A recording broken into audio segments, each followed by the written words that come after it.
Murder in the morning from the Hidden Killers podcast. Well, accused Gilgo Beach serial killer Rex Heuermann, who's facing charges related to the murders of 3 women more than a decade ago. Well, I'm assuming this is a good thing to do. He is transferred ownership of his Long Island home to his estranged wife, Asa Ellerup. The move comes as Heuermann remains behind bars and the trial for his alleged crimes is underway. Ellerup, who was closely following the proceedings, attended her husband's court appearance yesterday.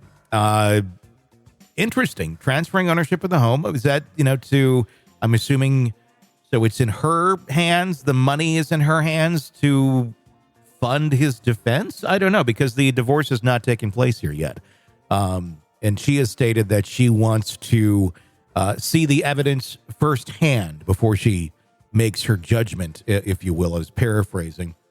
Heuermann, 60, he signed over the deed to the Massapequa Park house to Ellerup in September, naming her the sole owner. According to documents obtained by the U.S. Sun, the transfer of ownership was finalized October 5th, and the property has been a focal point of the police investigation into the long-unsolved murders. The home, which Heuermann had purchased for $170,000 in 1994, has appreciated in value to about $530,000 this year.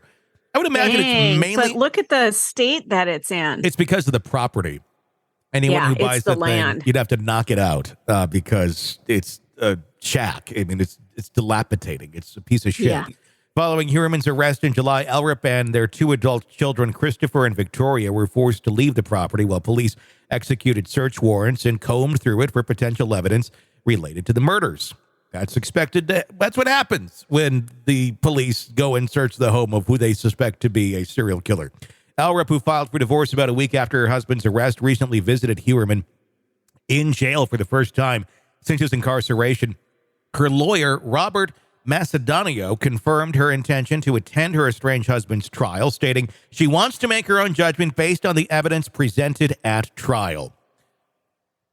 In addition to the property transfer, Ellerup has filed court documents demanding the return of her husband's extensive collection of legally purchased firearms, as well as any outstanding jewelry, clothing, and cash that were removed from the home during the police search. The police have kind of said, fuck you on that one, because, no, it's evidence. They're guns, and there's a bunch of guns as well that were not purchased legally that they will not be giving back to you, Asa. I wonder why she's so obsessed about getting these guns back. I wonder if she's thinking that it's money. It's money is what she's thinking. This is a woman who's shown zero empathy towards any of these victims, zero empathy towards anyone in this. It's all been about herself. She's been one of the strangest characters I've ever seen in a situation like this, which I think leads to a lot of fucking suspicion about her. I'm very curious, and I don't know why they haven't questioned her or anything. It makes zero sense why you would not do at least your due diligence in that area. But they seem so convinced right away when they arrested him that she has nothing to do with any of this. Okay, how? How are you so sure of that? Because I think there's actually quite a bit of evidence that at least she was somewhat aware of some of the things he was up to. Maybe not murder, but sex stuff. There's a lot of allegations here. I don't know. I mean, it does not add up. My other and it seems like she wasn't very involved in his life, if that's the case. That at least not recently. He had to have known something. Yeah. At least not recently, we can say that. I mean, the allegations stem way back from the late 90s, early 2000s of her possibly being involved in his sex parties, or at least being aware that they were going on, according to some sworn affidavits. But I don't know. We'll just have to see, where all that plays out. Just being aware of his sexual horrible proclivities doesn't make her a murderer or anything like that, or necessarily put her in any sort of place where she'd be suspecting that of him. But you'd have to know your husband's a shitty human being, at the very least, to stay with them and continue to put up with that. I don't know. Ellerup and Heuermann reportedly locked eyes when he was escorted out in handcuffs. The accused killer's longtime spouse remained composed as her husband flashed her several glances, and she appeared to smile at him. She then frowned after he turned to face the judge. Alongside members of her legal team and possibly a producer for a documentary, Ellerup sat in the third row and listened intently throughout the proceeding. After the proceeding ended, she exited the courthouse without issuing a comment. It was driven away in a white SUV. Rex Heuermann's attorney, Michael Brown, informed the judge during the proceeding that his team has not yet received the full minutes from the grand jury that voted to indict his client. He said 75 pages were missing. He also asked for investigation discovery dating back to 2010 and lab report results, which he said were important to have before the trial moved forward. Prosecutors informed the judge that they provided 200 pages of information and 13,000 photos to Brown on October 17th. They said they would send the missing 75 pages sometime in the future. The judge, Timothy Mazzell of Suffolk County, appeared surprised by the amount of evidence that had been exchanged.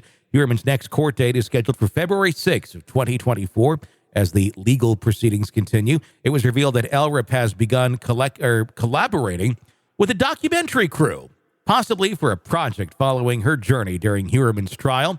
Her presence in court and her personal exploration of the evidence highlight the complex and emotional nature of this very high-profile case. Heuermann has pled not guilty to the charges against him as of this moment. This is... Do you think she's going to get paid for a documentary? Oh, without a doubt. She wouldn't have anybody there if she wasn't.